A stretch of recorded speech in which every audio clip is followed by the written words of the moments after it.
Hai, teman-teman. Selamat datang di channel Alur Cerita Manhwa. Jangan lupa like, komen, dan subscribe agar kalian gak ketinggalan kisah seru selanjutnya. Yuk, kita mulai petualangan hari ini. Setelah pertempuran malam yang berisiko, Chun Yeon menemani instruktur yang merawat Chun Mukeum. Namun dia dengan cepat menyadari bahwa Jahyun, salah satu anggota kelompoknya, juga terluka. Dalam perbincangan singkat, instruktur mengisyaratkan bahwa pertempuran antar kelompok telah dirancang untuk menjadikan pemimpin sebagai target. Seluruh tes ini sudah ditentukan, pikir Yeon. Para siswa dari kelompok lain mungkin telah mengalami serangan serupa, dan ini adalah bagian dari ujian yang lebih besar. Dengan semangat baru, Yeon bertekad tidak terikat oleh aturan. Dia harus bertindak untuk melindungi kelompoknya. Ketika kembali ke asrama, para siswa merasakan kepanikan setelah kehilangan pemimpin mereka. Namun, Yeon mengusulkan agar dia menjadi pemimpin baru untuk memimpin mereka dalam ujian yang akan datang. Ketenangan dan kekuatannya segera membuat para siswa ragu, lalu setuju untuk mengangkatnya sebagai pemimpin baru. Di tengah malam, setelah semua siswa tertidur, Yeon melakukan penyelidikan. Dengan bantuan nano dan mode penglihatan malamnya, ia menyusuri asrama untuk mencari penyerang misterius yang menyerang Mukeum. Di kamar kelompok 7 dan 5, dia memastikan bahwa semua siswa tertidur, tetapi saat dia memindai kelompok 6, dia menemukan tanda-tanda mencurigakan, salah satu anggota kelompok hilang. Kepala Yeon berputar saat dia menyadari adanya hubungan antara serangan dan pemimpin kelompok tersebut. Perlahan-lahan, dia mulai menekan titik-titik vital para anggota kelompok, mencari informasi dan menjadikan mereka sebagai target untuk menyelidiki lebih lanjut. Ketika semua pemimpin berkumpul di panggung untuk lotre, Lee Ha-meng, wali kiri, merasa terkejut melihat potensi yang terpancar dari Yeon. Sepertinya kalian memahami ujian saya, ujarnya, sementara di antara mereka, satu pemimpin, Ha Il-ming dari kelompok ke-6, tampak sangat mencolok dengan ketidaknyamanannya. Yeon langsung meminta Nano untuk memindainya, mendapati bahwa Ha Il-ming adalah pencocokan dengan profil penyerang. Dengan pemimpin baru yang teridentifikasi, Yeon bersiap untuk mengungkap kebenaran dan melindungi kelompoknya dalam ujian yang akan datang. Permainan ini baru saja dimulai, pikirnya dengan senyuman penuh tekad. Chun Yeon tersenyum setelah menemukan penyerang misterius, Ha Il-ming, yang dituduh menyerang para pemimpin kelompok dalam upaya mudah lulus ujian. Sementara Ha Il-ming merasa tertekan, dia bukan pangeran dan harus bertindak licik, ia menyadari bahwa tindakannya memiliki konsekuensi. Setelah menyerang Chun Won-ryo dan Chun Mukeum, ia terluka parah dan menyadari penyerangan itu ternyata memukul balik ke kelompoknya sendiri. Ketika hasil undian ditentukan, kelompoknya berhadapan dengan kelompok ke-8, dipimpin oleh Chun Yeon. Keinginan untuk membalas dendam menjalar di hati Ha Il-ming, yang merasa yakin pemimpin kelompok ke-8 hanyalah seorang pemula tanpa kekuatan. Di sisi lain, Yeon dan anggotanya bersiap menghadapi ujian. Menyaksikan kekalahan kelompok lain di pertandingan sebelumnya membuat mereka merasa tertekan. Yeon memanfaatkan semangatnya, membakar semangat timnya dengan pidato motivasional di hadapan mereka. Kita tidak bisa gagal. Kita harus balas dendam terhadap serangan tak terhormat itu. Oleh karena itu, semangat anggota kelompok ke-8 melonjak dan mereka siap menghadapinya. Sementara itu, Ha-meng mengamati mereka dengan skeptis, bertanya-tanya apakah Yeon benar-benar mampu memimpin dengan baik. Saat pertarungan dimulai, kedua kelompok berhadap-hadapan. Kekuatan mendebarkan terasa di udara saat mereka bersiap menyerang. Yeon mampu membaca situasi dengan baik dan memberikan instruksi, memanfaatkan formasi yang optimal untuk mengejutkan kelompok kelima. Ketika pertempuran dimulai, masing-masing kelompok merangsang kecepatan dan strategi. Di tengah pertempuran yang sengit, Yeon berusaha menerapkan semua pelajaran yang didapat, menciptakan gambaran pertempuran yang dinamis. Siapapun yang mengalahkan kelompok lain, menang. Mulai, teriak Ha-meng, membawa para siswa ke dalam tindakan. Dengan panasnya pertarungan yang berkecamuk, tidak ada yang kembali mundur. Yeon bertekad, hari ini, aku akan membuktikan bahwa kelompok kami tidak bisa diremehkan. Dengan tekad dan keberanian yang menyala, kelompok ke-8 bergegas memasuki pertempuran, siap untuk menantang semua rintangan yang ada di depan mereka. Pemimpin kelompok ke-5, Chun Won-ryo, menatap penuh kebencian pada Chun Yeon, marah karena terpaksa berhadapan dengan seorang pemimpin yang dianggapnya lemah dan tidak berpotensi. Dengan keinginan untuk membuktikan dirinya, Won-ryo berniat mengalahkan Yeon dan membuktikan bahwa dia layak untuk posisi pemimpin. Ketika ujian dimulai, Yeon meminta Nano untuk mengaktifkan augmented reality dan tutup tutorial formasi. Dengan serangan langsung yang diantisipasi, anggota kelompok ke-8 bersiap, tetapi rencana Won-ryo terungkap ketika dia memerintahkan kelompok ke-5 untuk menyiapkan formasi tombak.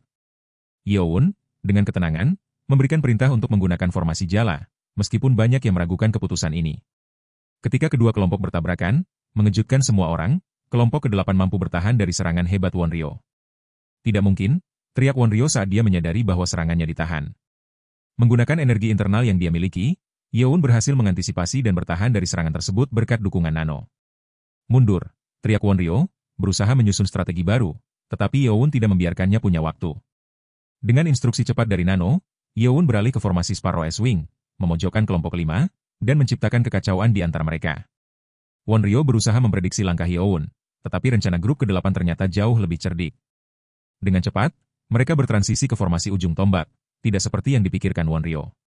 Ini bukan mungkin, teriak Wonryo, mulai panik. Jelas, strategi kelompok ke-8 mengalihkan perhatian dan mengalahkan kelompoknya satu persatu. Dalam keadaan putus asa, Wonryo menggunakan keterampilan unik dari klan Nafsu, Sword Energy Wave, berharap untuk mengakhiri pertarungan dengan cara brutal. Namun, saat semua orang bersiap akan serangan mematikan itu, Yeowon tidak mundur. Dengan keyakinan, Yeowon melemparkan perisainya dan meluncurkan tarian pisau kupu-kupu, serangan yang tidak hanya indah tetapi juga fatal. Semua siswa terperangah melihat bagaimana Yeowon, pemimpin baru yang diabaikan, justru mampu menghadapi tantangan yang tampaknya tidak mungkin. Pertarungan yang tegang itu tidak hanya membuktikan kekuatan strategisnya, tetapi juga mengubah pandangan semua orang tentang pemimpin yang mereka anggap remeh. Yeowon bersiap untuk menghadapi segala rintangan yang ada di depannya. Chun Yeowon melakukan serangan hebat menggunakan keterampilan pedang Submeng, mengakibatkan Chun Wonryo kehilangan lengan kanan yang dianggap sebagai harta berharga klan Nafsu. Terkejut oleh serangan mendadak, Wonryo berteriak kesakitan, sementara semua siswa di tempat latihan merenungkan kejadian tersebut dengan ngeri. Seluruh akademi terdiam menyaksikan, termasuk Lee Hameng yang terkesima ketika menyadari bahwa Yeowon, tanpa pengalaman, mampu menggunakan teknik superior dari Submeng. Dia menyembunyikan keahliannya, pikir Hameng, mulai mempertimbangkan kembali posisinya. Ketika anggota kelompok ke-8 merayakan kemenangan mereka, semua mata mulai beralih kepada Yeowon. Namun, hal ini tidak disukai oleh Chun Jong-sum, pesaing yang mulai merencanakan tindakan melawan Yeowon. Sementara itu, pertempuran berikutnya dimulai, dan Ha Il-ming dari kelompok ke-6 menatap Yeowon dengan kebencian, menganggapnya sebagai penyerang. Di sisi lain, kelompok ke-7 yang dipimpin oleh Wu Jun bersiap dengan percaya diri, menggunakan formasi jala untuk melawan. Sementara Wu Jun meremehkan Ha Il-ming, pemimpin ke-6 justru mendorong anggotanya untuk melakukan formasi tombak. Teriakan Ha Il-ming memecah kesunyian saat dia menyerang dengan brutal, langsung menusukkan pedangnya ke dada Wu Jun, menghancurkan formasi kelompok ke-7. ARGH, teriak Wu Jun, darah mengalir deras, saat kelompok ke-6 menyerang balik dengan rasa percaya diri yang baru ditemukan. Keseganan dan keangkuhan hancur seketika. Ha Il-ming berbalik untuk memandang Yeowon dengan ekspresi tantangan, kamu berikutnya. Ini memberikan kesadaran baru bagi Yeowon bahwa dia telah membuat musuh yang berbahaya. Pertarungan yang berlangsung selanjutnya menjadi lebih monoton, dengan banyak siswa terluka tetapi tidak sebanding dengan kekacauan yang terjadi sebelumnya. Dengan hanya 270 siswa yang tersisa, mereka memasuki tahap ketiga dari ujian, menciptakan ketegangan baru di dalam akademi. Yeowon, kini di bawah sorotan, menyadari bahwa setiap langkahnya akan menjadi penentu dalam persaingan yang semakin memanas untuk tahta. Setelah sukses dalam tes kedua, semua taruna di Akademi Iblis diberi 3 hari libur oleh Lee Hameng, kepala akademi. Suasana ceria menyelimuti para siswa yang meluangkan waktu untuk beristirahat. Namun, di balik kebahagiaan mereka, Hameng dan para instruktur sibuk membahas evaluasi taruna yang gagal, termasuk nama besar seperti Chun Wonryo. Sementara itu, Chun Yeowon memutuskan untuk memanfaatkan liburan dengan mengunjungi perpustakaan. Meski banyak siswa mengantre untuk masuk, Yeowon berminat pada buku-buku yang lebih berharga di lantai atas. Di dalam perpustakaan, dia bertemu dengan penjaga berusia paruh baya yang memberitahunya tentang batu mutiara biru yang ditinggalkan oleh pendiri mereka, Chun Ma. Ketika Yeowon menyelidiki batu itu, dia menemukan bekas goresan tajam di permukaannya. Apa ini? Pikirnya penasaran. Meminta Nano untuk menganalisis, Yeowon terkejut saat mendapati bahwa bekas goresan tersebut berasal dari 2 entitas yang berbeda. Kedua orang? Yeowon terenyuh, memikirkan siapa yang berani merusak warisan legendaris dari pendiri mereka. Saat kekhawatiran mengganggunya, rasa ingin tahunya semakin dalam untuk mengungkap kebenaran di balik jejak misterius tersebut. Dengan semangat untuk belajar dan berjuang lebih keras, Yeowon bertekad untuk menemukan lebih banyak tentang sejarah akademi dan tantangan yang akan datang. Pencariannya tidak hanya untuk dirinya sendiri tetapi juga untuk melindungi kelompoknya dari ambisi tinggi yang mengintai di balik dinding akademi. Nano, bisakah kamu melacak tanda pedang ini dalam mode augmented reality 3D? Tanya Chun Yeowon, menggunakan kemampuannya dengan percaya diri. Mengaktifkan. Garis-garis putih muncul di visinya, membentuk gambar 3D dari tanda pedang di batu mutiara biru. Meskipun Yeowon awalnya hanya melihatnya sebagai goresan, ia kini memahami bahwa tanda tersebut menunjukkan pola gerakan pedang yang rumit. Kesejukan menyelimuti punggungnya saat ia menyadari bahwa jejak ini bisa jadi berasal dari seorang ahli yang sangat kuat. Nano, bisa kau pelajari siapa yang meninggalkan jejak ini? Perintahnya. Dimengerti. Ketika Yeowon menyentuh permukaan batu tersebut, dia merasakan ketegangan. Dengan bantuan Nano, dia mempelajari gerakan yang membentuk tanda pedang itu, mengungkapkan bahwa itu adalah kombinasi dari 45 gerakan dasar. Apakah ini semua dari satu orang? Gumamnya bingung. Ia tidak menyangka ada satu seni pedang yang sempurna hingga level ini. Siapapun yang menciptakannya melakukannya seiring waktu, bukan sekaligus, jelas Nano. Mengapa orang ini terus meninggalkan jejaknya? Intrigued, Yeowon mengarahkan Nano untuk menyimulasikan gerakan-gerakan seni pedang tersebut. Dengan setiap gerakan yang ditampilkan melalui avatar humanoid, Yeowon semakin terpesona. Keterampilannya semakin mendekati kesempurnaan hingga membuatnya berkeringat.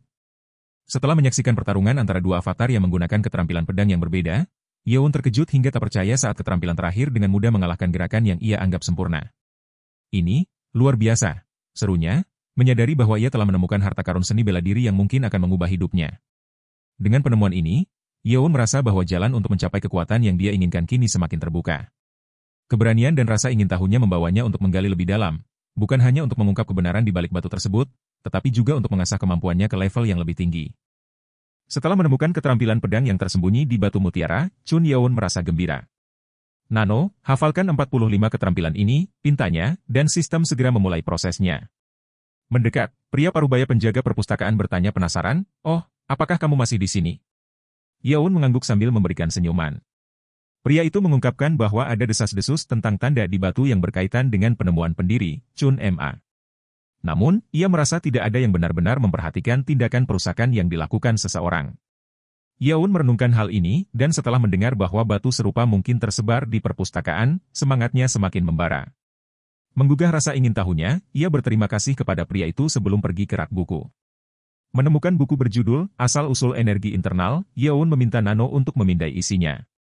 Buku itu kaya akan informasi penting yang akan membantunya memperdalam pemahaman tentang seni bela diri. Dengan cepat, ia memindai lebih dari 50 buku, hanya untuk menyadari ada lebih banyak hal yang bisa ditemukan. Setelah hampir kehabisan waktu, Yeowon mencapai lantai kedua perpustakaan. Di sana, ia melihat banyak kadet yang juga sibuk belajar. Dengan cepat, dia bergerak menuju batu mutiara lainnya yang dia lihat di tengah ruangan. Di tengah penjagaan, Yeowon kembali menggunakan Nano untuk memindai tanda pada batu. Dari analisis Nano, ia terkejut mengetahui bahwa tanda tersebut diciptakan oleh dua entitas, dan satu dari mereka telah meninggalkan total 56 formasi gerakan. Ini bisa menjadi kesempatan luar biasa, pikirnya, terbangun oleh rasa semangat dan kegembiraan. Dengan kecepatan, ia mulai membaca dan memindai setiap buku di rak, mengabaikan tatapan bingung dari para kadet lain. Meskipun kehadirannya mengganggu studi mereka, Yeowon tidak peduli. Tujuannya kini adalah mengasah keterampilan dan mencari tahu lebih banyak tentang legasi yang tersembunyi ini, menandai awal dari perjalanan transformatif yang akan datang. Semua kompetisi sebelumnya hanya mengarahkan jalannya menuju kekuatan yang lebih besar. Chun Yeowon merasa bersemangat setelah menemukan keterampilan pedang di batu mutiara. Tanpa ragu, ia memerintahkan Nano untuk menghafal semua gerakan yang ditemukan. Ketika Yeowon sibuk memindai buku, Chun Yuchan dari klan Blade memperhatikannya dengan curiga. Meskipun berfokus pada keterampilan pisau, rasa ingin tahunya terhadap Yeowon tidak bisa diabaikan. Sementara itu, Yeowon menyadari bahwa hasil pemindaiannya bisa membantunya dalam mengasah keterampilan pedang yang lebih tinggi. Ketika waktu di perpustakaan hampir habis, Yeowon mendengar instruksi dari Nano bahwa dia telah memindai lebih dari 100 buku. Dengan cepat, dia meninggalkan perpustakaan dan bertemu dengan instruktur yang skeptis. Yeowon baru saja keluar saat instruktur menyuruhnya untuk menuliskan namanya untuk izin masuk ke lantai 2. Setibanya di gedung latihan pribadi, Yeowon dihadang oleh Ha Ilming, pemimpin kelompok ke-6, yang marah karena kelompoknya terdampak oleh serangannya di ujian sebelumnya. "Kau sudah membuat anggota kelompokku lemas," geram Ha Ilming. Yeowon, merasa terganggu, memberi tanggapan sarkastis, "Oh, aku tidak memaksa mereka meninggalkan kamar malam itu." Perselisihan mulai memanas, tetapi sebelum mereka bisa bertindak, Chun Yuchan muncul di antara mereka. "Hei, ada yang ingin kusempatkan dengan Yeowon," ucap Yuchan sambil tersenyum. Ha Ilming mendengus, marah dengan kehadiran Yuchan. "Jangan berikan omong kosong itu padaku," balas Ha Ilming, kemudian mengayunkan serangan pedangnya ke arah Yuchan dengan energi terfokus. Tetapi Yuchan dengan mudah memblokir serangan tersebut, mengalihkan perhatian Ha Ilming dan menunjukkan kemampuan bertarung yang luar biasa. "Apakah kamu ingin memberikan ruang, atau aku harus melanjutkan?" tanya Yuchan dengan nada tenang namun tegas.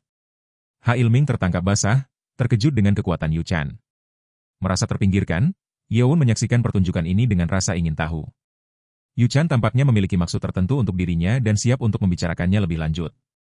Dalam hati, Yeowon menyadari bahwa segalanya menjadi semakin rumit, dan tantangan baru kini menanti di depan. Chun Yaon mengagumi gerakan Chun Yu-chan, pangeran dari Blade Clan, yang dengan mudah mengalahkan Ha Ilming. Meskipun Yu-chan tersenyum, Yaon merasakan ada sesuatu yang tidak biasa, Yu-chan tidak seperti pangeran lainnya. "Mengapa kamu di sini?" tanya Yaon, merasa waspada. Yu-chan berusaha bersikap baik, "Saya ingin berkenalan dengan saudara tiri saya." Yaon bingung, bertanya-tanya mengapa orang ini tiba-tiba ramah. Yu-chan menjelaskan bahwa ia terkesan dengan keterampilan pedang Yaon yang baru saja ia saksikan.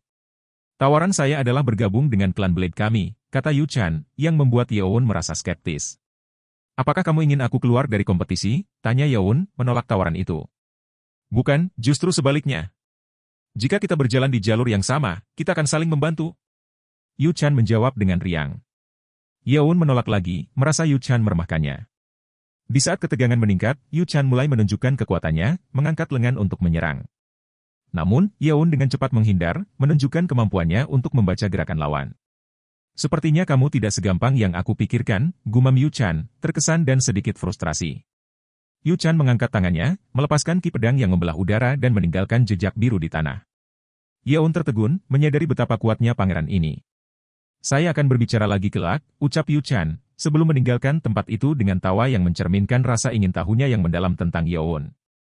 Mengetahui bahwa dia memiliki musuh di dalam akademi, Yaon merasa semakin bertekad. "Aku harus lebih kuat. Aku tidak bisa membiarkan mereka meremehkanku," pikirnya, bertekad untuk mengasah keterampilan dan mengambil tempatnya di dunia yang penuh dengan persaingan ini.